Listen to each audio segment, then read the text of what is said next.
resistance is futile.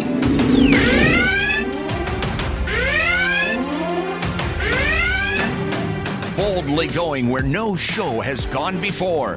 This is The Week in Geek with David D. Squared, your source for geek and pop culture news that's trending now.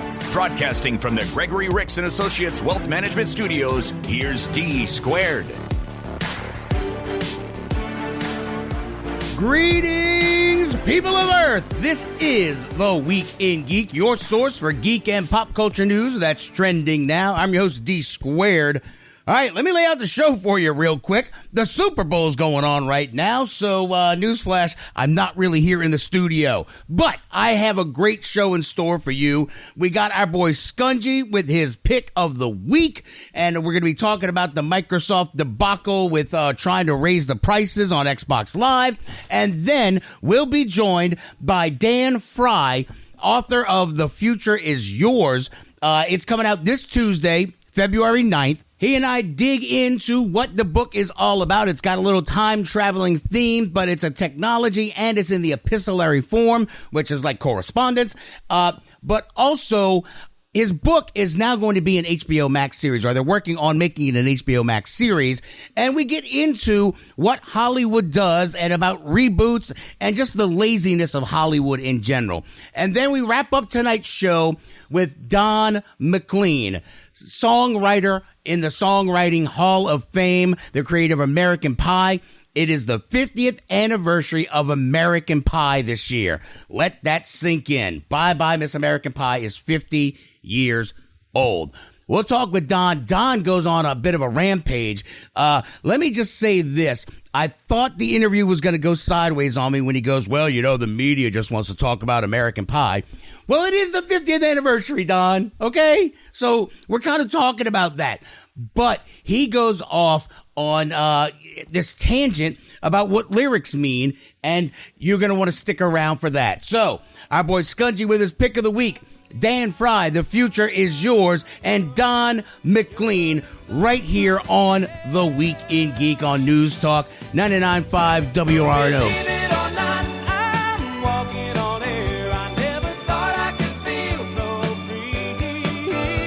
What do you get the nerd who has everything? A gift card from D4 Tabletop Gaming Cafe, and let them figure it out. D4 Tabletop Gaming Cafe at 8228 Oak Street is open for the holidays. So head over and check out their expanded inventory of miniatures and miniature paints, board games, RPGs, TCGs. Or you can reserve a table for your next game night. Find them on Facebook at D4 Tabletop Gaming Cafe, or go to their location at 8228 Oak Street, just 2 blocks off of Carrollton. Or go to their website at d4cafe.biz. Are you suffering from live music withdrawals? Would you believe that New Orleans' best bands are being captured by a mad scientist, experimented upon mercilessly, and forced to play for their very lives? It's horrifying, but you can help. Sundays at 8 p.m. Tune in and enjoy groups of all styles on Escape from the Secret Lab, New Orleans' maddest weekly live game show. Watch it now, before it's too late. Too late? It is already too late! Watch and learn at escapefromthesecretlab.com.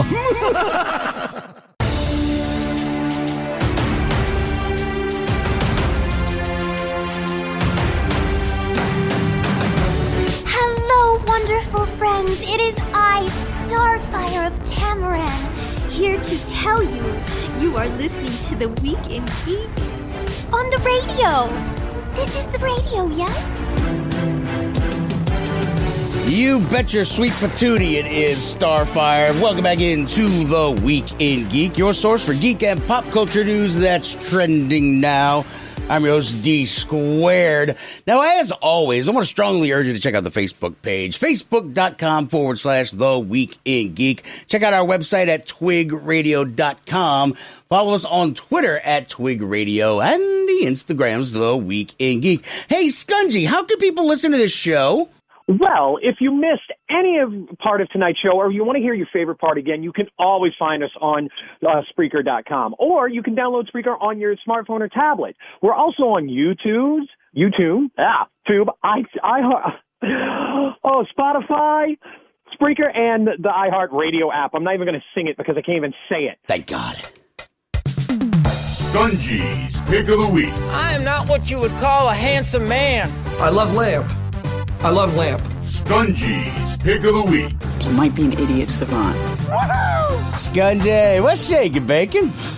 Apparently, the inability to speak and say words is what's shaking. No, it's all right. We've always had your Pick of the Weeks sponsored by GameStop. I'm wondering, should we have it like sponsored by Robinhood or something now? Or maybe that. Yeah, one of those. Sponsored by Wall Street. Yes. Yeah. All right, man. What are we talking about today, brother? So we are talking about Scott Pilgrim versus the World Complete Edition, the video game. Dun dun dun. So, this year is the 10th anniversary of the release of the Scott Pilgrim vs. the World movie. Wow. It's been that long? Yeah, it's been 10 years. Now, just to refresh, Scott Pilgrim vs. the World is a game that came out, a movie that came out based off of a comic series, a graphic novel series, which, believe it or not, the series wasn't even finished when the movie came out, and the movie influenced the parts of the ending of the comic, which is really cool. Is it like Game of Thrones? They haven't finished the book yet? Not that bad. No, not that. Not like that. Yeah. So yeah, it had Michael Cera. It had a bunch of people. Chris Evans. There were so many different people in this movie, and I don't know what it was about this movie, but it just struck a chord with me. I loved every single bit about it, because it was basically a love letter to video games, so that could have been it. Yeah. And the entire movie is like a video game. Well, they decided to make a video game based off of it, using the art style from the comic book, and it's a side scroller beat 'em up game. Now, this game released 10 years ago when the movie came out. And then due to licensing issues and whatnot, it was pulled from the PlayStation 3 store and the Xbox 360 store.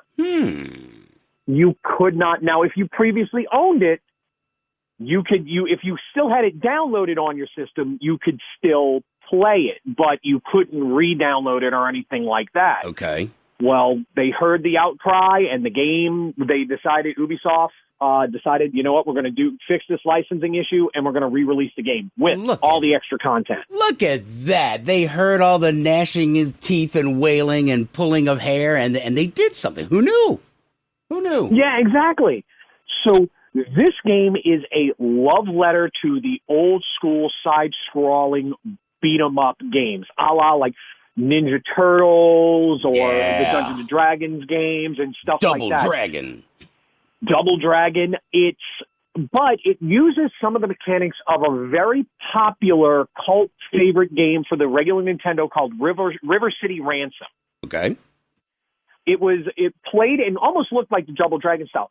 Well, with this game, you're going to go through, you're going to collect coins, like money. Every time you beat somebody up, you collect money.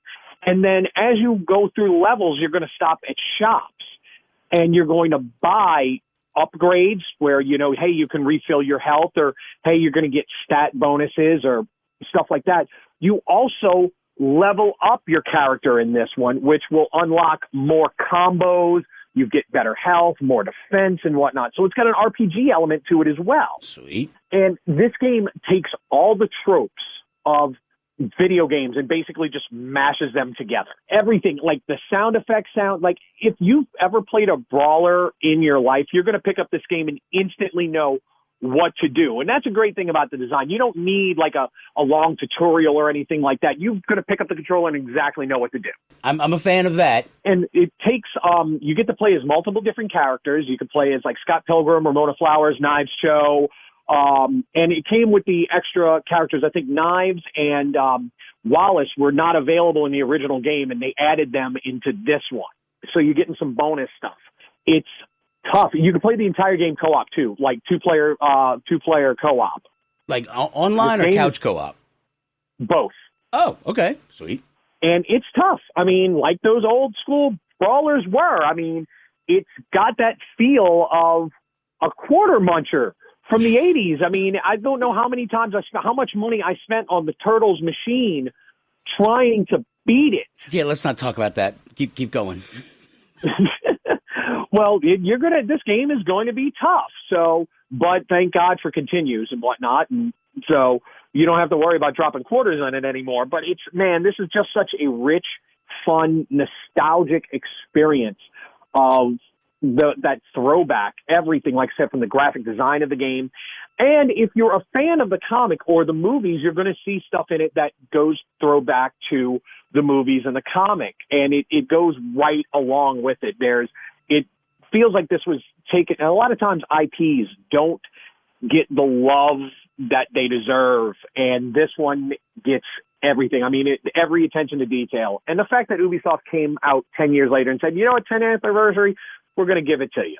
That's pretty sweet, man. All right, so I guess what price and platform, man? So it's going to be on the PlayStation 4, PlayStation 5. You can download it on both. The Xbox Series, the Xbox One, or the Xbox Series X. It's also on the Switch, and it's $14.99. What? Oh, yeah, because, I mean, that's the one thing. It's not the longest game in the world because it's a beat-em-up, you know? Yeah, right. The things that kept those games long back in the day was having to drop quarters and you were standing in front of a machine. You can beat the Dungeons & Dragons beat-em-up in, like, maybe an hour and a half, you know, if you play straight through.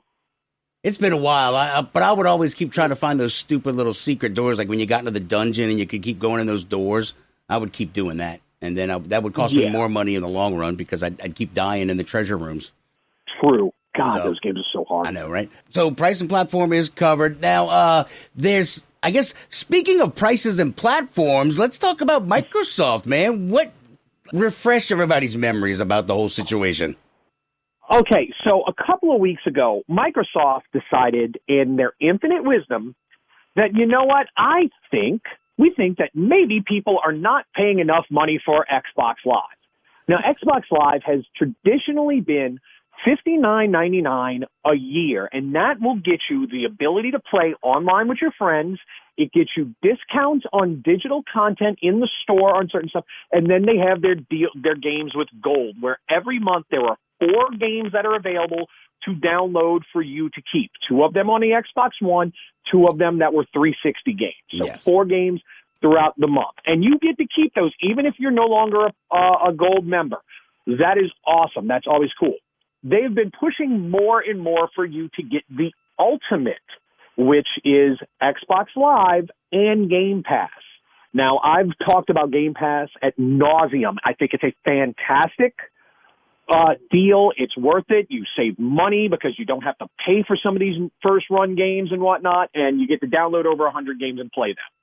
It's almost like Netflix for the Xbox. Yeah, I mean, I like it. It's just that I think, as an adult, I just don't have the damn time, and since they're only on there for limited time, sometimes I can't, I can't find the time to sit down and try to blow through a game. Not like for younger adults and kids. I mean, hell yeah, it's worth its weight in gold. I mean, I've lost track of how many games my son has added and then deleted off the damn Xbox. So. I get all that. So what ended up happening? They were like, no, we got to charge you some more? Yeah, so they were thinking about the Xbox Live, and they decided we're upping the price of Xbox Live. And they decided to up the price of Xbox Live double to $120 a year. Oh, my God. That is not the Game Pass included. That was Xbox Live. Holy crap nuggets. So that lasted about 24 hours. Right? Okay. So the internet, which sometimes the internet does good things, And it exploded. Sometimes the internet is a horrible, terrible place full of scum and villainy, and you should never go there. But sometimes there's a bright, shining hope in the internet, and it was that day where they basically trashed Microsoft, and Microsoft, not 24 hours later, said, you know what? We are thankful of our community and whatnot, and how they're brought to our attention that maybe this wasn't the best idea.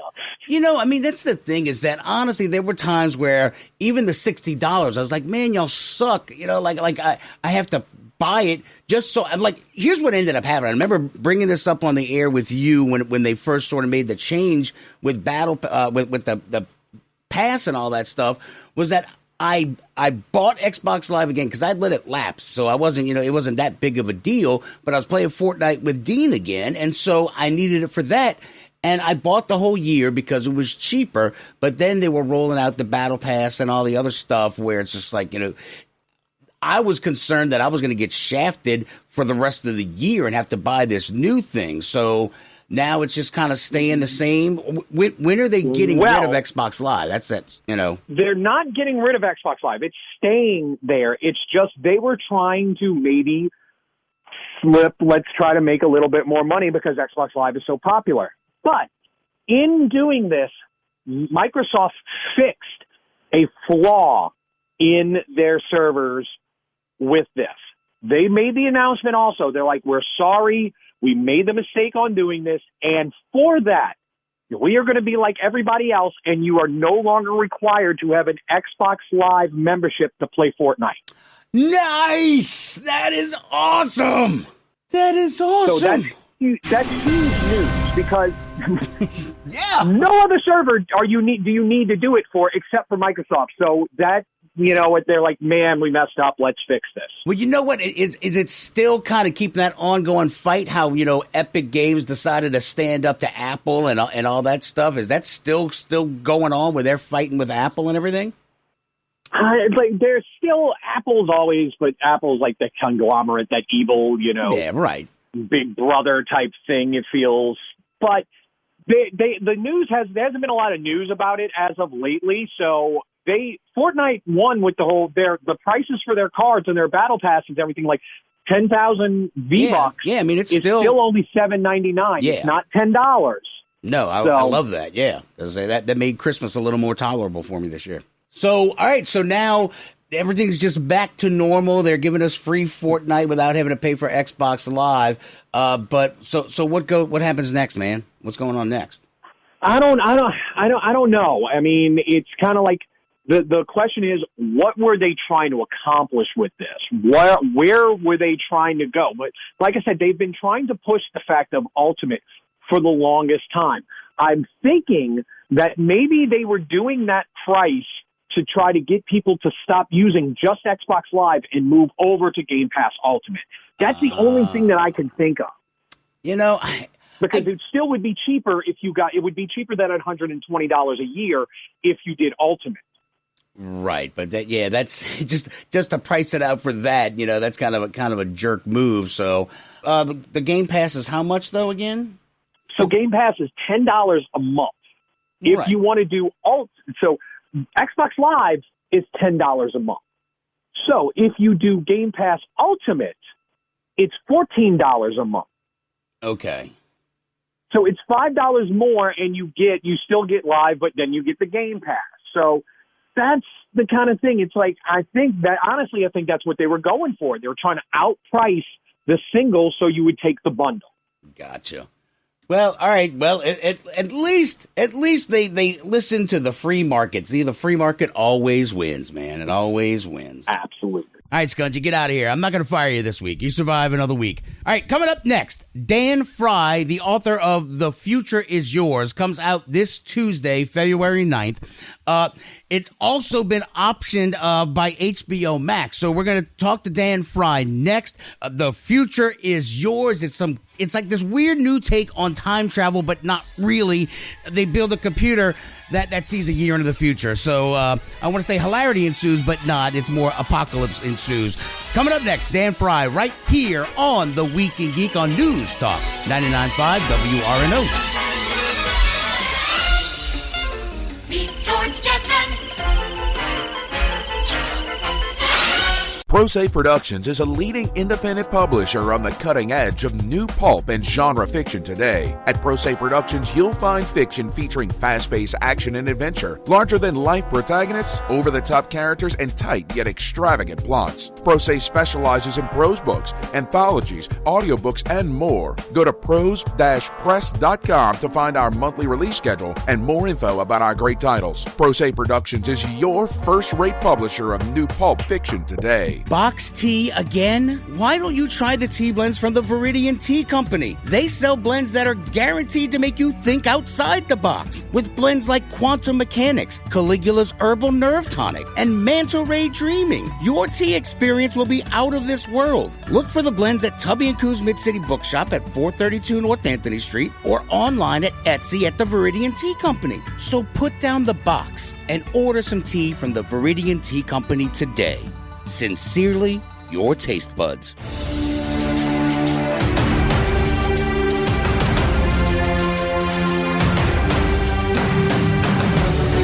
My name is Optimus Prime, and you are listening to The Week in Geek. Autobots, transform and roll out. Welcome back into The Week in Geek, your source for geek and pop culture news that's trending now. I'm your host, D Squared. Let's go to the guest line. This came across my email a while back, and I've been waiting for this day for a while now. The Future Is Yours comes out February 9th. The author, Dan Frey, is with us. Dan, how are you doing today, buddy? I'm doing great. It's a beautiful day in Los Angeles, so I'm feeling good. It's cold here in New Orleans for some inexplicable reason. I don't know. I like we only have like really 2 seasons here: crawfish season and hot season. That's really about all we got down here. So the cold really throws us off. But Dan, look, The Future Is Yours is coming out February 9th, and this book it's written in the epistolary style, like through correspondence and letters and emails and things. But The Future Is Yours is, in essence, kind of like not a time travel novel. It's they created a way to look into the future. So I guess real quick, give me the elevator pitch for people out there, real quick. Yeah, absolutely. I'm really excited to get to talk to you about it. Your audience is definitely who this book is made for. So. The Future Is Yours is, I would say it is kind of a twist or a riff on the idea of a time travel narrative.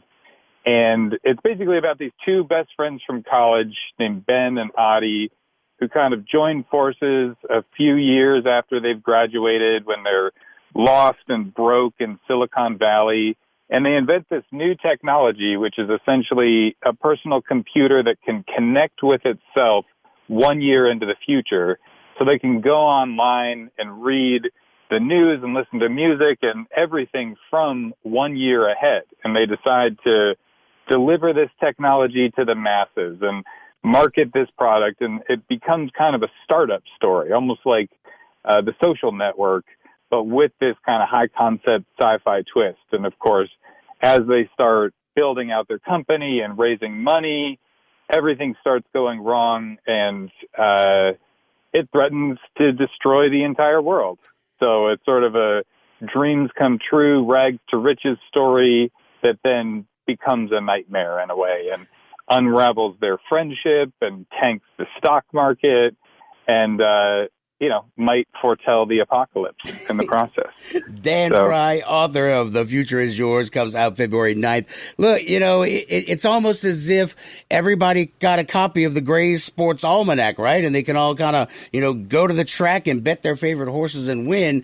That's kind of like, if everybody wins the lottery, then, it kind of defeats the purpose, right? Now, with this, though, this is something that piqued your, maybe not interest, but the inspiration was kind of watching Zuckerberg getting grilled by Congress, right? That's exactly right. Yeah, the first sort of inkling of wanting to do this book was in 2018 when the first Zuckerberg appearance happened.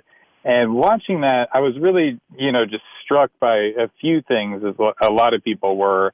I mean, first is, I think, just kind of the hubris and the arrogance of people in the tech industry, but also at the same time, kind of the humanity. I mean, you look at Zuckerberg in that situation, and it's so clear he's just an ordinary dude who's gotten in out of his depth and created this thing that has totally changed the world, the way that human communication works. It's reprogramming the minds and the societies of billions of people. And, it's something that he came up with when he was 22 years old. And so I think that watching that hearing, it became so apparent to me that we just don't have a strong system in place for how to deal with these kinds of emerging new technologies. And I felt like there was a cool opportunity to tell a story that sort of hit on a lot of those big themes and ideas. But, for me, coming at it through kind of a sci-fi new technology was a fun way to get into some of those really juicy ideas I was excited about. Well, so like in essence, the world and ourselves, we've all been trying to sort of adapt to it. It's funny how I got a 14-year-old, actually turns 15 in 5 days. But, it's like he is so well adjusted to this new virtual world. He does remote learning for school. And it's funny how, like, Facebook has sort of only just been discovered by geriatrics across the world the past year or so. And it's I guess, with the new, like, cyberbullying, that was never a term before. And now, we're all trying to sort of adapt to that. I guess with this, talking about, like, the oversight, I guess, how does it correlate this book to the real world where I'm assuming at some point where, like, you can't clone Dolly the sheep and the government's like, nope, stop that. How the real world comparisons with this and your book is what I'm saying in a roundabout god awful way. Yeah, I think that fundamentally one of the reasons that I was excited about this idea is because the technology that's changing our world is not lasers and robots walking around. It is information technology fundamentally. And right, those changes that you're talking about that are happening, like cyberbullying is this new phenomenon, those are fundamentally enabled by just new forms of communication and new ways that people are connecting to each other. And I'm going to get like a little ivory tower philosophical for a second, but in a way that I think people actually connect to. I think that the reason that this is so interesting is because we have this fundamental assumption that having more information makes our lives better and makes us more free, that more connectivity is going to improve the world. And you look at how that ethos gave birth to the internet that we have today. It's been just constantly over the course of the past 25 years, more and more connectivity, more people able to share and post and find and consume all of this information. And we kind of went into it going like, this is just going to keep making our lives better. And our lived experience, I think, is it's not all the time. It's right. Not always better to have more information. And I would say that more specifically, we think that more information kind of makes us more free, able to make better choices. Give me all the information and I can decide what to invest in, where to live, what job to have, who to be friends with. The reality, though, is we're less free as a result of all this access to information. And a lot of that has to do with the algorithms behind Facebook and Twitter and YouTube, the way that people are being shaped and molded by this information. And so I think that that's just this fundamentally different, counterintuitive paradigm that we're living in today. And so coming up with this kind of, sci-fi version of that idea became looking at how a machine that let you look into the future, you think on some level that's going to make you more free, able to make better choices. But the irony is if it's really the future, you can't change any of the things that it predicts.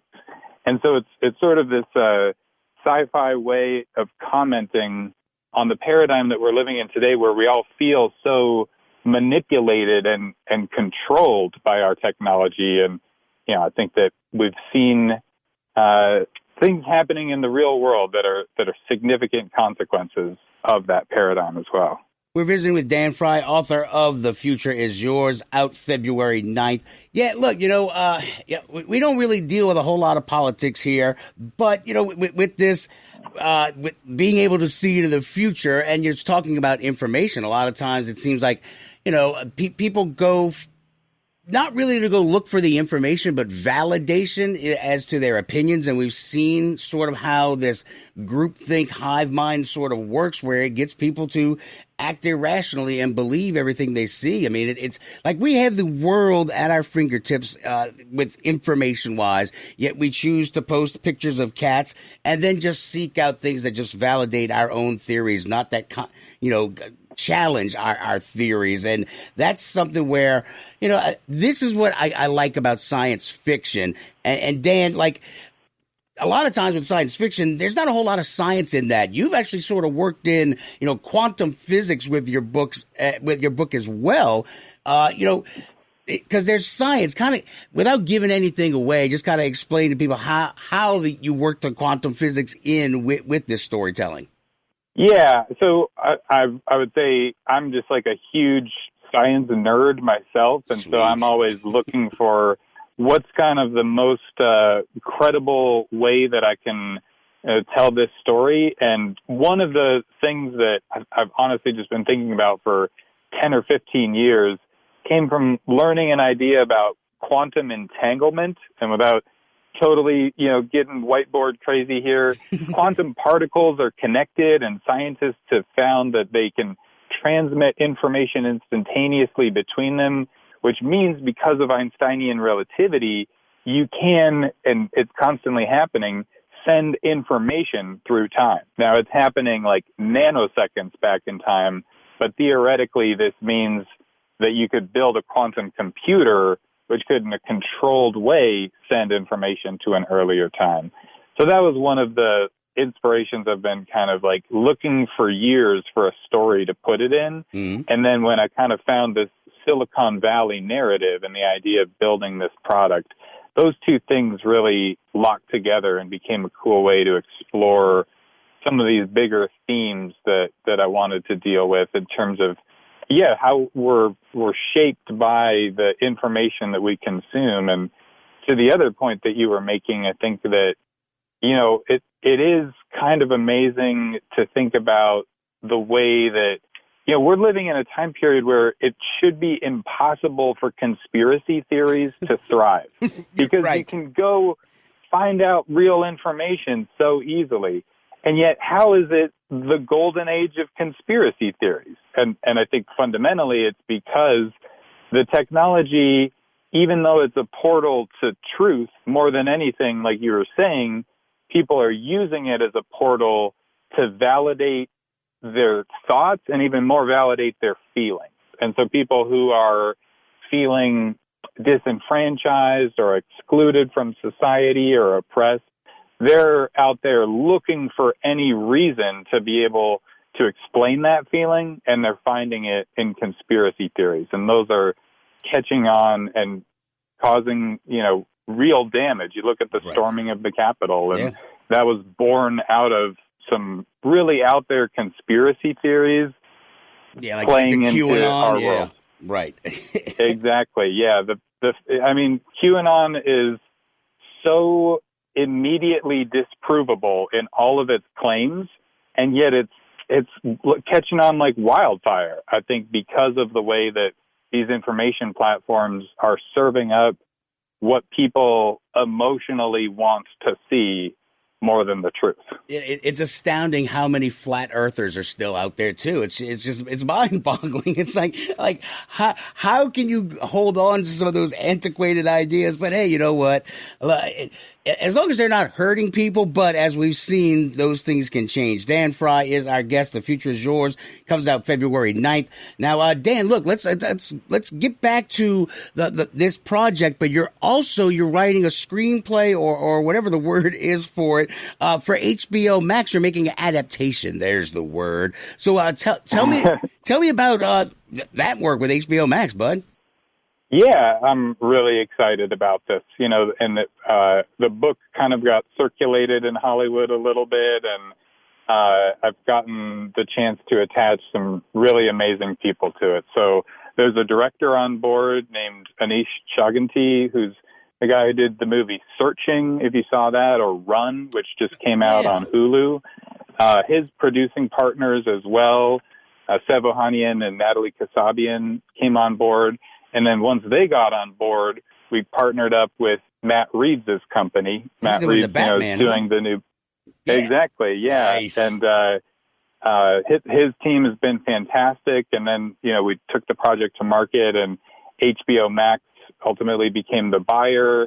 And they're just fantastic. They love the concept and love the team. And so currently, I'm writing a pilot for it. And so, we're going to keep moving forward and hopefully build out with a writer's room and hopefully go into production like later this year. So it's an interesting experience adapting my own work into another medium, another format, and a little challenging to let go of some of the things that I loved in the book in order to, steer it into this new form.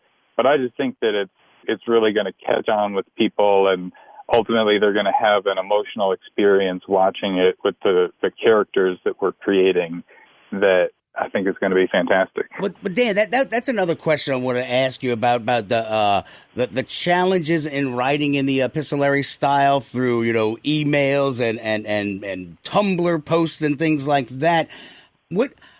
How challenging is it to write in that form, and then I guess now sort of adapting it to that? Because I guess you can't have a slideshow on HBO Max of just the screen caps of their emails. How hard is it to write in that style and then adapt it, man? Honestly, writing in that style for me is easier. I think that style, it's all text messages, email, all of these different styles that are in some ways more personal and casual, and it's easier to read for the audience and easier for me to write. The thing that's challenging in a fun way is that I have to keep switching styles, because the way that an email is written is very different from how a congressional report is written, from how a doctoral dissertation is written. And so that's the fun, nerdy challenge for me as a writer, is I go, oh, this is how I'm going to tell the next part of the story. I go read a bunch of things like that, kind of get inside the head of that style, and then do my mimicked version of it. Then, of course, translating that into a screenplay cinematically is a whole other ball of wax. And there, I think that it's become really helpful that this director, Anish Chaganty, is on board. And he did a movie called Searching, which takes place entirely on a computer screen.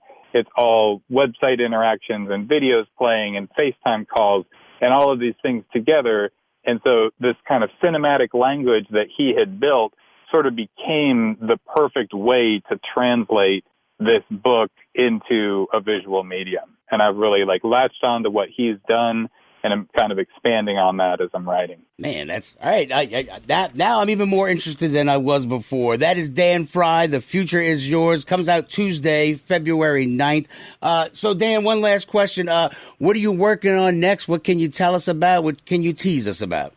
So I'm, as I said, writing the pilot for The Future Is Yours, the adaptation. I'm also working on a TV project that hopefully in a few months will get announced, and maybe I can come back and geek out with your audience some more. And I'm also working on my next book, which is instead of a sci-fi book with epistolary form, it's actually a fantasy book using the epistolary form. Wait, and I'm really excited about that, too. All right, so is it all through carrier pigeons and parchments? That sounds awesome, though, man.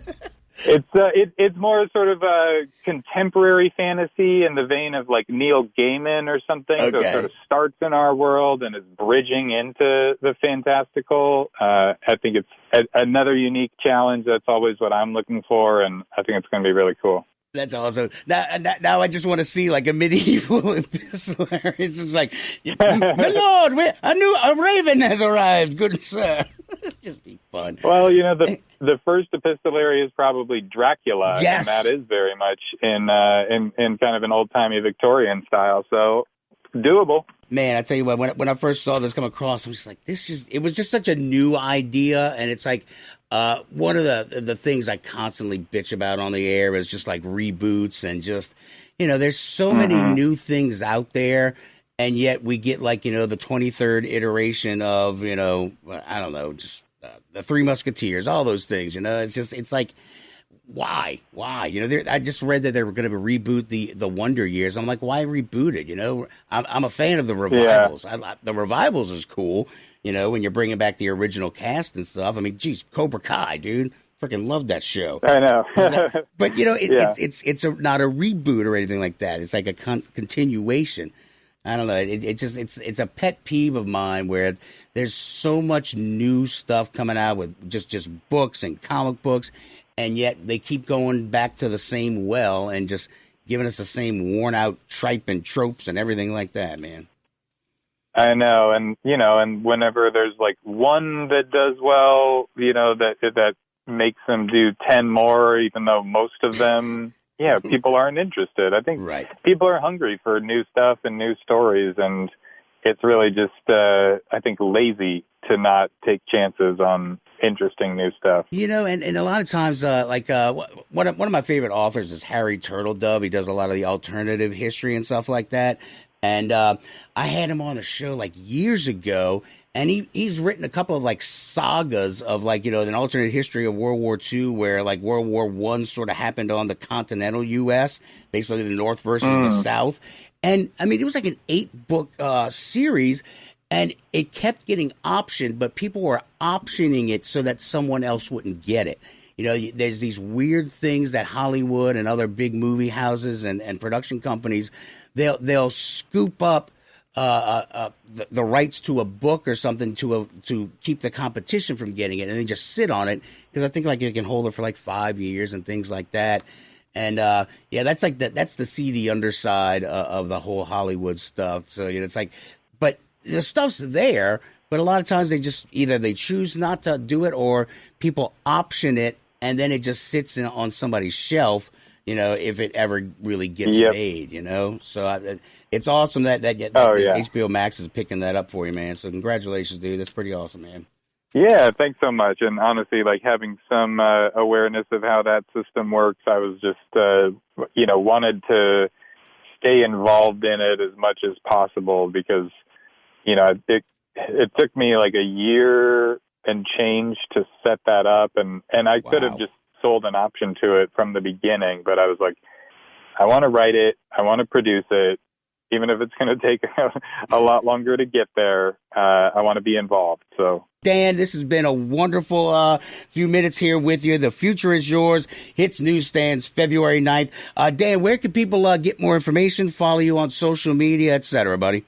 Sure. I'm on Twitter. My Twitter handle is @Words by Dan Frey. And, people can find the book anywhere online, and I would encourage them to seek out independent bookstores and keep them alive through the pandemic as they order it. That's one of our sponsors, Tubby & Coos, the nerd mecca down there in the City Park area. So, Dan, thank you so much, man. I appreciate your time, and best of luck with your future projects, and look forward to having you back on this show again soon, man. Thanks very much. Great talking with you. You too, man. All right, coming up next, Don McLean will join us. It's the 50th anniversary of American Pie. Bye-bye, Miss American Pie. Took my Chevy till... You know what song I'm talking about. Don McLean is coming up next. And look, I got to interview him earlier in the week, and he goes on this 3-minute rant and talks about A Weem Away, The Lion Sleeps Tonight, and all the other undertones of like what music means and lyrics mean, and it's freaking phenomenal. So that's coming up next right here on The Week in Geek on News Talk 99.5 WRNO. I drove my Chevy to the levee, but the levee was dry. Them good old boys were drinking whiskey and rye, singing, "This'll be the day that I die. This'll be the day that I die." Tubby & Coos Mid-City Bookshop invites you to browse their specially curated collection at tubbyandcoos.com. While the store at 432 North Anthony Street may be closed for browsing, you can order online and have it shipped directly to you, or stop by for porch pickups. Follow them on social media for updates and virtual events at Tubby & Coos on Facebook, Instagram, and Twitter. So toss a coin to your bookkeeper and help Tubby & Coos, the nerd mecca, survive the pandemic and 2020. Go to tubbyandcoos.com today. In From the Storm fanzine highlights Black female characters in comics and sci-fi. The fanzine is for and by Black women, featuring original artwork, interviews, and cultural criticism. As Black women fans, we have unique perspectives that are often silenced and discouraged in mainstream outlets. In From the Storm is a shelter from the storm, a place for Black women to gather, learn, and discuss our Black female nerddom. Find them at infromthestormzine.com or at In From the Storm on Facebook.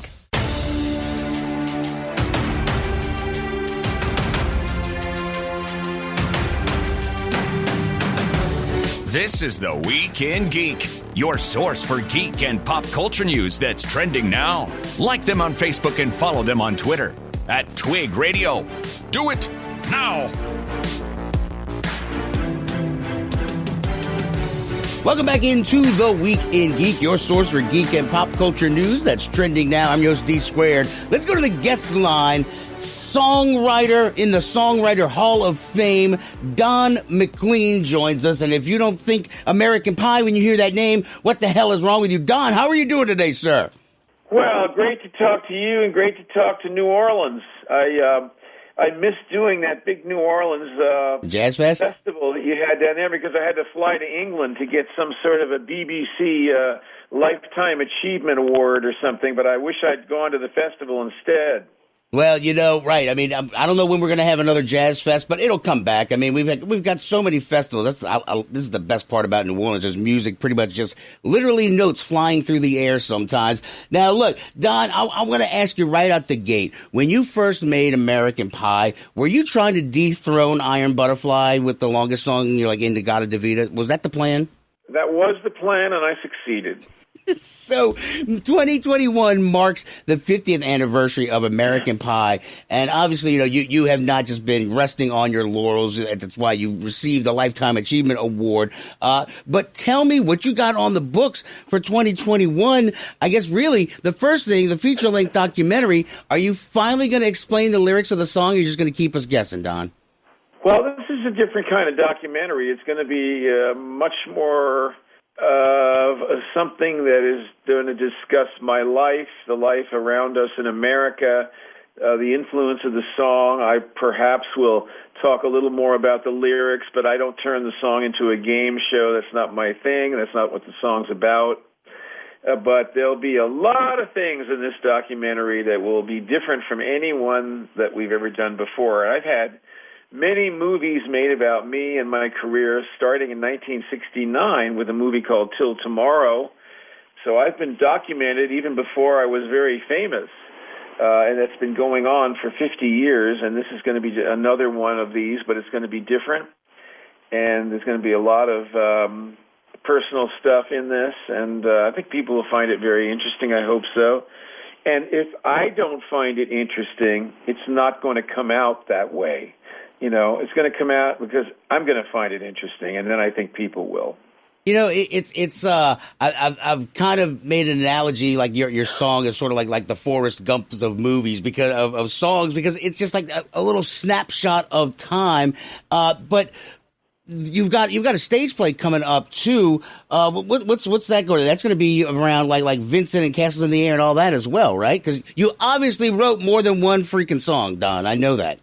I've written hundreds of songs. I've made dozens of albums, and I've had many songs in the top 40 and many in the top 10. And there'll be stories as we go along about my music. Certainly, people that know me know all what I do. There's a segment of the media that really don't want to learn anything, so they'll just go back to that one song when they talk to me. But it's very easy to learn things about me now. You just have to Google my name, and you'll find out all you want to know.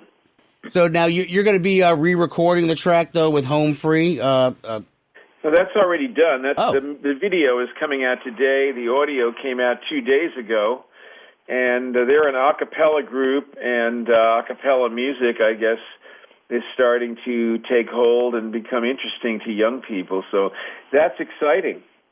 Well, look, you know, I was a music major in college. I was a choir geek growing up, and that was something where, like, music is a great tool. And I think, you know, I've followed a lot of your interviews where, you know, it's something that it sort of transcends. Sometimes it's hard to explain. I'm sitting here on the radio trying to explain to people using my words, and I'm fumbling with those words. But the importance of music and telling tales, that's something that I've always sort of tried to explain to people, because a lot of times it's just about the beat. They just go to the club, but there's more to it than that. You know, that there are three kinds of music that I understand. One is old-fashioned popular music.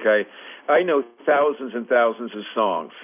Old-fashioned popular music, the kind of songs that, you know, Ella Fitzgerald would sing, or Sinatra, or any of those people. Then I am immersed in rock and roll from the 1950s and early 60s, all of that, deeply immersed in that. And then there's folk music, and I have spent many, many years doing that, and I know a lot about that. So the interesting thing is that prior to the 1960s, most songs were about love, or they were novelty songs. And, really the recording industry didn't really begin until like 1910 or something like that, when we were first selling discs to people, and you had a Billy Murray making one hit after another, Paddlin' Madeline Home, and I'm Looking Over a Four-Leaf Clover, and all these kind of songs. And then by the time the 60s came along, the folk thing took hold because of the Kingston Trio, really, in 1957 in a big way. It had started with the Weavers, who were the best folk group and did everything better than anybody else, and they created the repertoire, and that repertoire had to do with stories about people's lives, songs like Wimoweh, The Lion Sleeps Tonight. Yes. Going back, it's a political song. It's The Lion Sleeps. The lion are the people, and the people will wake up. That's the story of Wimoweh.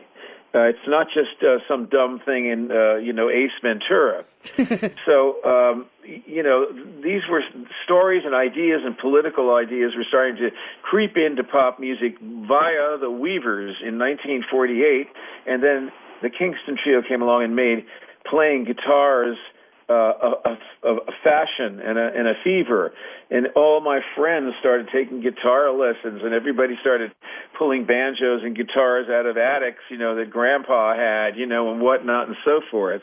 And so and then, of course, the great Bob Dylan comes along and starts telling stories, and then a lot of other people follow. And then, so you even have, your big rock bands like the Rolling Stones and the Beatles telling some stories, not just singing songs about love, although there were predominantly love songs even with the Beatles. But so that's how that got into pop music. And so I was just a child of that era, and it seemed perfectly natural to me. I wanted to get some information, out. I wrote songs like Orphans of Wealth and Tapestry about the environment, and Jerusalem and the Seaman, and stories about real people like Van Gogh. This is not just I love you and you love me. Don, thank you so much. I know, I'm sorry, we got to wrap, but look, thank you so much, dude. That was the best thing I just heard in my entire life. Thank you, Don. Thank you. All right, so full disclosure, I recorded this earlier in the week, and at first, I don't know, it was a very weird interview at one point, because when he started saying about how you media people only want to talk about American Pie, I'm like, in my mind, I'm going, we're all going to die. This is going to be the worst interview ever. But I fumbled forward and kept pushing, and it was, I don't know, somehow I got onto the whole lyric thing, because he's a wordsmith at heart. He is a songwriter, and man, that 3 minutes was just glorious, and you're welcome. All right, I want to thank all of our guests tonight. Dan Frey, The Future Is Yours, comes out this Tuesday, February 9th.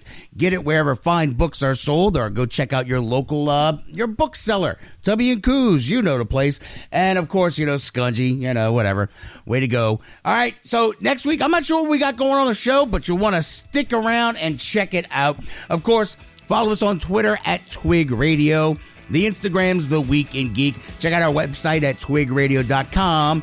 And, like us on Facebook, facebook.com/The Week in Geek. You can check out the podcast on the iHeart Radio app, Spreaker, Apple, Spotify, wherever. All right, till next time, keep your nerd flag raised high.